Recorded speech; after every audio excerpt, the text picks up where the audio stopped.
بچے آج کا جو ہمارا ٹاپک ہے وہ ہے روزے کے آداب، 13واں روزہ، اور آج کا ہمارا ٹاپک روزے کے آداب۔ روزہ صرف بھوکا پیاسا رہنے کا نام نہیں، روزہ ہمیں اپنے دل، زبان اور عمل کو پاک رکھنے کی تربیت دیتا ہے۔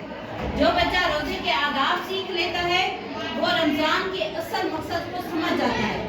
روزے کے اہم آداب یہ ہے کہ بچے آپ نے سحری ضرور کرنی ہے، نمازوں کا اہتمام کرنا ہے، قرآن پاک کی روزانہ تلاوت کرنی ہے، سارا دن صاف اور نرمی سے بات کرنی ہے، کسی سے لڑائی جھگڑا نہیں کرنا اور نہ ہی گالم گلوچ دینا ہے، جھوٹ، غیبت اور جھگڑے سے بچنا ہے، وقت پر افطار کرنا ہے، روزے کو افطاری کے وقت دعا کرنا ہے، یہ وہ وقت ہے جب اللہ تعالیٰ ہماری دعا قبول فرماتے ہیں۔